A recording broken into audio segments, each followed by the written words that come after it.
Whoops. All right, Senator. This is the order. That's a good thing. That's right there. Okay. Good afternoon. I'm Nancy Skinner, Senator Nancy Skinner. I happen to chair the Senate's Budget Committee, and also had the privilege, or not privilege, but no, privilege of working on the Senate's team that worked on the infrastructure bills. And today, Governor Newsom will be signing AB 102, which is the bill that reflects the final budget agreement between the legislature and the administration, along with 5 bills, which is the 2023 infrastructure package, which will help us accelerate California's efforts and infrastructure projects to meet our climate and clean energy goals. And of course, included in our climate and clean energy goals are water projects and many resiliency projects and more. But I will let others speak to that. What I want to speak to very briefly is this year's budget agreement and the bill that will be signed. So I think all of you know, dealing with this year posed challenges. The inflationary costs, certain economic uncertainties that impacted, of course, our California families also impacted state revenues. So we faced a shortfall. It's that rags to riches story that California very often faces. But luckily, because of the great budgeting we have been doing, responsible budgeting over the last 10 years of bringing down debt, maintaining reserves, making sure that we are spending our monies appropriately, we were able to deal with that shortfall without having to cut any core programs. So in other words, no cuts to our schools, our healthcare, our safety net services. So we met the challenge.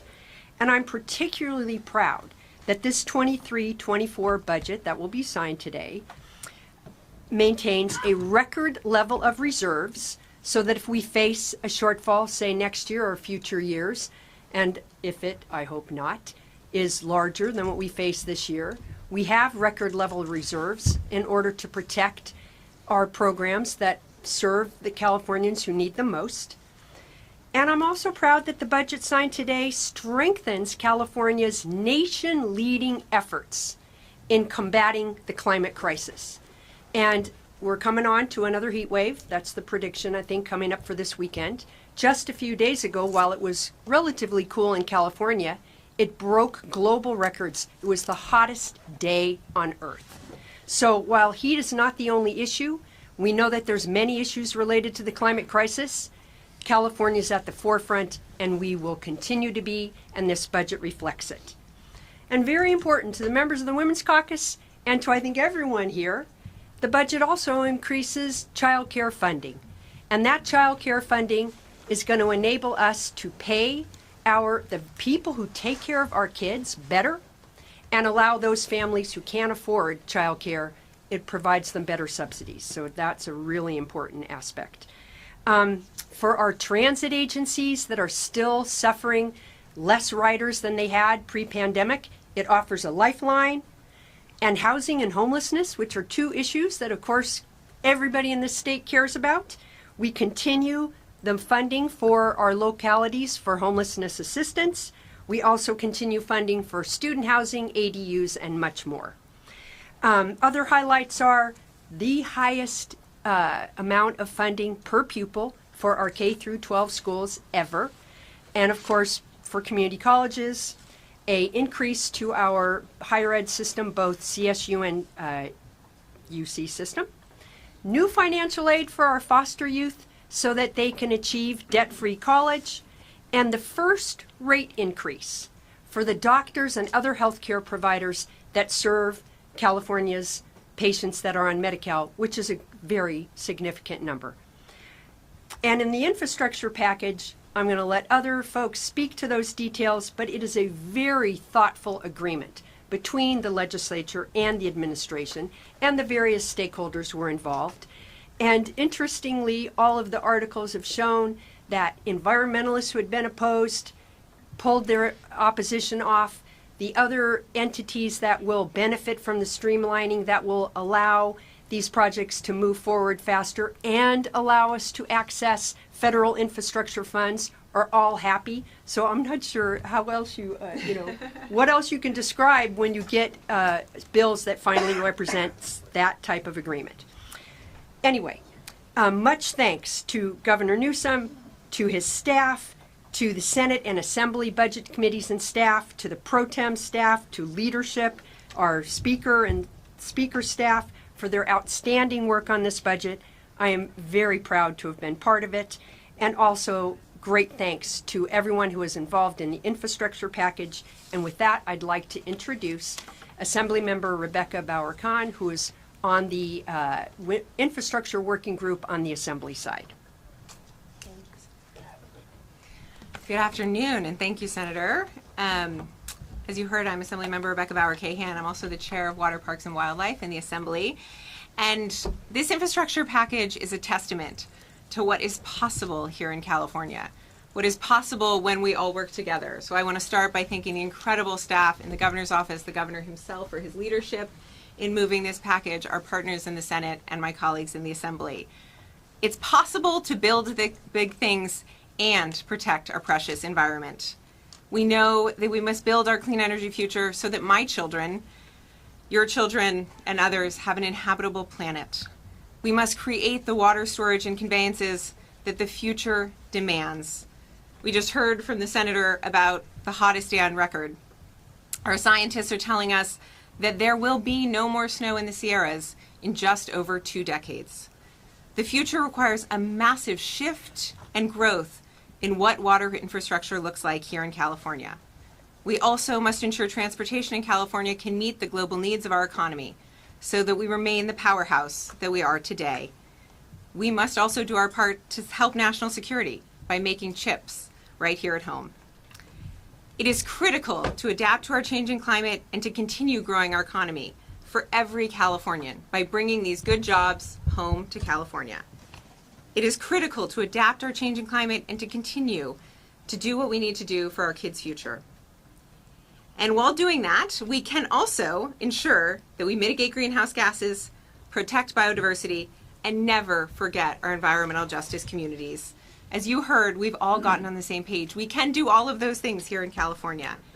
This package cuts green tape to move projects faster, but it does so while ensuring that our endangered species and biodiversity are protected, our environmental impacts are considered just more swiftly, we continue to drive down greenhouse gas emissions, and we mitigate our impacts to our precious lands. And perhaps most importantly, this package ensures that the communities that have historically borne the brunt of the air, soil, and water costs of growth here and elsewhere can be cared for and considered as we build and adapt. That is what environmental justice demands. Again, I want to thank our partners in the governor's office, the governor, the Senate, and my colleagues for doing what we set out to achieve, which is a package that truly shows what is possible here in California. I know we all look forward to getting to work and seeing these energy projects come online, the water resources become available, and the jobs changing lives. And with that, I want to turn it over to our speaker, a leader who more than anyone else fights every day for the vulnerable communities who were not forgotten in these negotiations. Speaker Ruiz's leadership takes us across the finish line as we pass this with the support of the caucus and ensures that we're unified in our efforts to bring the Californian dream home for everyone. Speaker. And it's great to be here. I appreciate the kind words and appreciate the comments by Senator Skinner and by my Assembly colleague. There'll be some repetition, but repetition is good, so hopefully you all focus on those areas of the budget that matter most to all Californians. But also want to recognize Phil Ting. I know the unique nature of our transition on June 30th, but every week Phil and I were meeting, and he was updating me on all parts of this budget and all parts of our negotiations. So thank you, Assemblymember Ting. And Mr. Governor, as always, we always appreciate your leadership. And I want to thank our colleagues, many of them here on this stage, who took part in this and who worked, day in and day out to achieve this moment, to ensure that we delivered a responsible and equitable budget. And I want to briefly highlight some of the ways that this budget and the infrastructure package bring real and meaningful assistance to hardworking Californians, especially those Californians who need it most. First, this budget supports parents and families. As was mentioned, includes an investment in child care providers. It pays for a much needed raise for the workers who take care of the children of California's lowest income workers. Next, this budget, it supports our schools. It sustains school funding levels, and it provides a local control increase to certainly reflect growing enrollment in universal transition kindergarten and our cost of living. This is a budget that is a win for our schools. It is a budget that is a win for our parents, but more importantly, it's a huge win for our students. And perhaps most importantly, as was mentioned by Senator Skinner, this budget is responsible. It includes record reserves. It once again prepares our state for future uncertainty. And it boasts what may be the largest general fund reserve of any state in the nation. And so that says something. And finally, the legislative package on infrastructure. Former Mayor and Speaker Antonio Villaraigosa was all over the state talking infrastructure. Came to my home district of Salinas a few months back. But this package on infrastructure, it strikes a crucial balance, as was mentioned, spurring future growth and good paying jobs while certainly defending our environment. And again, I cannot extend enough gratitude to our governor for his leadership. And looking ahead, I'm eager to continue working with the governor, with Pro Tem Atkins, with all of our colleagues to ensure that we continue to deliver meaningful results for every single Californian. Again, want to commend my colleagues for ensuring that we deliver on this budget that once again protects our values, that works for all Californians, and especially for those Californians who need our help the most. Thank you so much. Well, thank you, Speaker Rivas, and it's good to be here with all of you today, and certainly to be able to partner with Governor Newsom and with my incredible colleagues. This is just a sampling of our incredible colleagues on another successful budget. This is the fifth one that I've gotten to negotiate with you, Governor, and I think the 5-year anniversary, I'm told, is wood. That signifies, that's good, strength and durability, strength and durability. One could say the same about our budget, so that would be my point. Despite a deficit year, we were able to avoid harmful cuts due to a decade of responsible budgeting by a Democratic legislature and Democratic governors. And as if protecting our progress wasn't enough, we also met head-on the challenge of hearing and passing a comprehensive package of infrastructure bills. Getting everything across the line took an incredible amount of teamwork. You all saw it in real time. And I want to take a minute also to recognize the members of our Senate working group on the infrastructure package. Our budget chair, Nancy Skinner, Majority Leader Mike McGuire, our caucus chair, Monique Limon. They were the lead negotiators for the Senate on the infrastructure package, and their dedication and tireless commitment to this effort was incredible. They worked long hours into the night and morning. I want to thank and recognize the other members of our working group, Senators Ben Allen, Josh Becker, Ana Caballero, Lena Gonzalez, and Dave Min. This work led to a final complement of bills that clearly demonstrate California's ability to streamline and build the infrastructure needed so that our state can continue to lead on climate change while also continuing to protect our environment. We know that climate change is here. You've heard from several of my colleagues. Its effects are apparent in the heat waves, also mentioned, that we're experiencing in California and across our country. But in order to have the energy supply necessary to keep the lights on during extreme heat, we need to build a lot of clean energy, offshore wind, solar, geothermal, and more, all while meeting our clean power goals. With these projects come opportunity. Opportunity to meet those goals and create quality jobs that benefit a stable, diverse workforce. Opportunity to reimagine our water supply delivery because we need to be able to store water more as our snowpack, our state's natural reservoir, lessens. An opportunity to use new and innovative construction that will make building that water storage, be it above ground or below, easier. We also harnessed an opportunity to set in place historic standards on workplace equity and passed a bill that will benefit marginalized and disadvantaged communities by promoting access to jobs in federally supported construction and manufacturing. I want to thank the authors of this bill who've made sure that equity is at the forefront of everything we do on workforce issues in the Senate. Senators Maria Elena Durazo, Lena Gonzalez, Lola Smallwood Cuevas, and Dave Cortese. We also had a chance to rethink transportation, Mr. Former Speaker, Mr. Mayor, which is desperately needed considering that California's transportation sector still accounts for roughly 50% of our greenhouse gas emissions. These bills allow for streamlining on efficient transportation projects, including privately financed project that puts a high-speed rail trip from Southern California to Las Vegas in sight. Thank you, Senator Newman, for your leadership on this. And underlying all these projects is how we look out for our endangered species, which is why we made sure that understandable mitigation measures for projects are in place and our species are protected. Thank you, Senator Ashby, for your commendable work on this effort. Together, this package maintains California's values on the environment and climate preparedness, while at the same time building for our future and creating a place where working families can access quality jobs. I am grateful to my Senate colleagues for their collaborative spirit and their fierce commitment. I noticed two more of our budget folks here, Senator Laird and Senator Menjivar. It's a full house with a lot of work that we accomplished.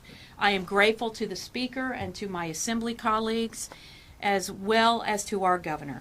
This was an opportunity to build our state's strength and durability, and we did exactly that. And now it's really my pleasure to turn it over to the master architect of the budget and the infrastructure package, our Governor, Gavin Newsom. Thank you. Thank you. Thank you, Matt. Can we give all the speakers a round of applause? There was awkward silence in between each and every presentation. Thank you, Madam Pro Tem, Mr. Speaker, Assemblywoman, and of course, Madam Chair. Thank you to all of the leaders.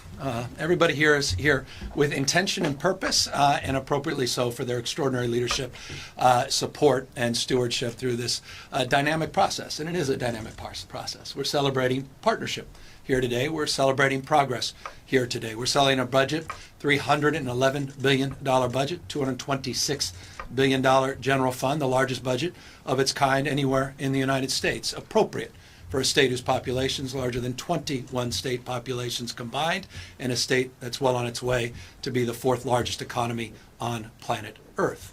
We're proud of what we've done together over the last 5 years. We've proven a paradigm. You don't have to be profligate to be progressive.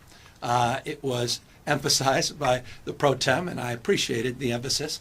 Democrats working with Democrats, working to strengthen the fiscal discipline, fiscal stewardship of the state, at the same time addressing some of the most vexing and challenging issues of our time. And we were able to do that at a time of uncertainty, at a time of volatility, at a time where we once again recognized that we needed to reconcile the challenges and the vagaries of a progressive tax structure. And I want to emphasize and reinforce that point. In the last 2 fiscal years, this state has enjoyed a $177.7 billion operating surplus over the last 2 fiscal years. $177.7 billion. That, by the way, doesn't include any of the federal dollars, the $27 billion that came from the federal government. I mean, it's just extraordinary. It allowed us last year, as you recall, including this year, as we finish the job, to provide the largest tax relief of any jurisdiction in the history of the United States, sub-national jurisdiction. $18.5 billion back to hardworking Californians and a middle-class tax break in this state, rebates directly in their pocket. But that volatility on the basis of capital gains and issues related to supply chains, issues of OPEC and Russia invasion, the uncertainty in the global markets, the contraction as it relates to QE policies, issues related to interest rate hikes by the Fed, naturally led to the predictable nature of reduction in capital gains, which we had anticipated. It's a long-winded point. And as a consequence, last year and the year prior, and frankly, with the stewardship that was advanced anew under the previous administration, working in partnership with many of the leaders here assembled, we recognize not only the volatility, but we recognize our responsibility to set aside money for one-time purposes, for one-time investments, meaning dollars that come in, we have to be careful not to commit ourselves to ongoing expenditures over the course of many years that we can no longer, confidently look in people's eyes and say that we can ultimately deliver. And we were able to take the vast majority of these surplus dollars for one-time purposes, and that allowed us to get in the position today to close a $31.7 billion gap without any of the commensurate pain and suffering that many had predicted. And you heard from the budget chair and others that we were able to lay out a strategy that allowed us flexibility over the course of the last few years in terms of fund shifts and new strategies as it relates to financing investments, pulling back and delaying or extending the period of time of the investments of a lot of those one-time historic infrastructure projects. And we were able to get to a position where we actually increased, and I hope you heard that, $37.8 billion to be exact, increase the reserves to the highest level in our state's history, $22.3 billion of that just in that rainy day reserve that was appropriately recognized the highest reserve that exists, again, subnationally anywhere in this country, preparing us further for any vulnerabilities based upon the vagaries of the macroeconomic realities that we're facing going forward. I don't want to overstate that, those reserves we want to continue to see grow, but $38 billion is not an insignificant set aside. Not $1 was taken from the reserves to balance the budget. And so I just want to extend, forgive the long-windedness, deep respect and appreciation for the stewardship of everyone here. Prior to when I got here, I extended through these last 5 years, and with all the confidence in the leaders, including the remarkable remarks of our new speaker when he was sworn in a week or so ago, and of course reinforced here today, my confidence moving forward that we've developed a new paradigm and a model as it relates to budgeting in this state. Final words, because they're important to highlight, and I heard them highlighted by all of the four prior speakers, and I'm very grateful for the support and the advocacy and the leadership on infrastructure and project delivery. But I also heard it reinforced that we continue to make unprecedented investments that, forgive me, I just have to highlight because it's deeply a point of pride. Because we're doing things no other state in America no other state in America is doing.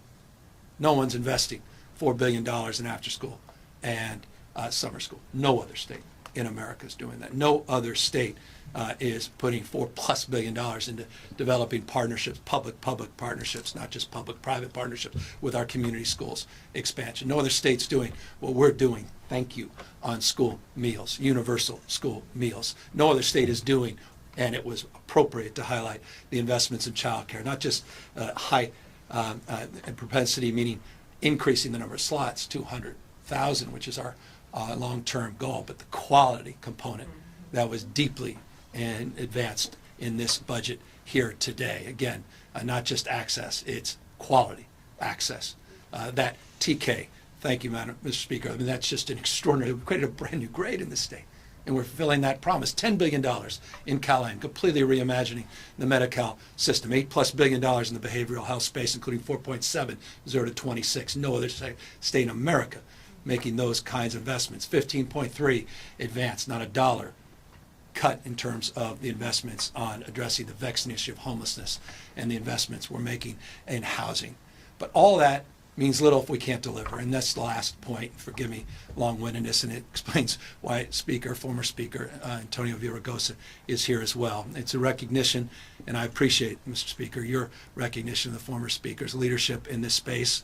A year or so ago, he was announced as our infrastructure czar. We didn't have a better title. I think he liked that title. And he went out, as Speaker said, traveling the state and making a case anew that we've answered the why question on moving to a low-carbon green growth future. We've answered the what question, but not the how. And it was highlighted, and appropriately so, I think it was July 3rd or 4th, it was the hottest temperature ever recorded in 125,000 years. As if thermometers existed then, but that's an estimate. But think about that. And it's not surprising. I mean, the heat dome that they're experiencing in Texas, where they could barely keep the lights on with old fossil fuel burning plants, only reinforces the imperative to move aggressively and to address these issues head on. That's why this infrastructure package was so important. I know, people go, what's design build? What's NEPA even mean? What's direct contracting? The hell are you talking about judicial review? All those things, though, matter. And they were packaged up in 5 really important bills. And they weren't easy. I mean, you guys all wrote about this. Y'all talked behind our backs about it. Y'all had off-the-record comments. I know every single damn one. I should have written 100 stories, sources, and all that. Will it happen? Will it not happen? Well, it happened on the basis of trust, on the basis of the relationships that you see up here. And so I want to just thank Antonio for his leadership in this space. But more importantly, I want to thank the leaders in the Assembly and the Senate and the conditions that were set by our pro tem in particular, by our former Speaker, to support the process, which was not easy. The process is always tough. And I recognize I don't necessarily always make it easy. And to put those work groups together, you weren't supposed to snicker about that. You were supposed to just, zone out. But the seriousness of purpose that they advanced by putting those work groups together gave me confidence that we would work it out, and we did. And in confidence, in truly last word, that it's the beginning, not the end of the process. And you heard the Speaker just say that, and the pro tem said this. Budget Chair, we've had conversation. What else? What else can we be doing? Because we recognize that we have real urgency and we have responsibility. And so I'm here in that spirit of gratitude, deep respect. If it's not obvious, I hope you pick up a little bit, not just in what I'm saying, but how I'm saying it. Deep admiration for the folks on this stage. Deep respect for their collaborative spirit and their willingness to engage. It's a hell of a legislature. This state is blessed, and California, I think Californians, I think should be very proud of what we're doing here today. Thank you as well to all of the staff that worked so hard to make this happen.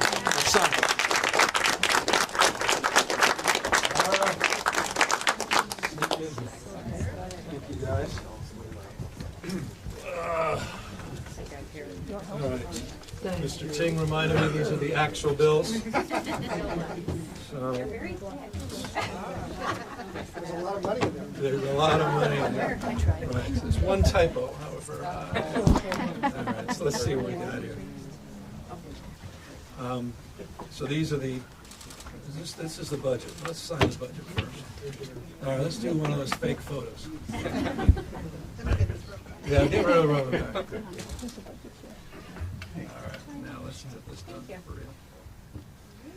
All right, let's do one. Where's our chair? Where's the budget chair? All right, here's a subcomponent. We won't bore you with the nomenclature around all this. I don't know if Phil wants. Phil, get over here. Yeah, thank you. And then there's the backup. I'll just take that. You don't need to see that. And here are the 5 infrastructure bills, 11 to 10, and all rolled up into 5 important bills. I'll just hand these out after I get them done.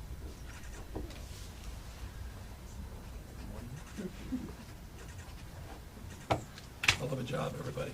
Let me pass these out. Do a quick photo. Yeah, you guys get your bills. Down in front. Great. Thank you all. With that, gentleman speaker here to answer any questions. All right. This is Grab it.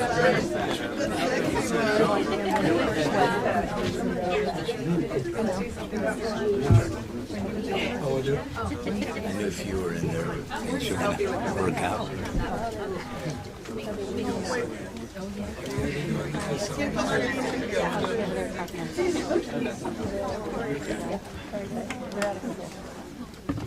okay. Here we go.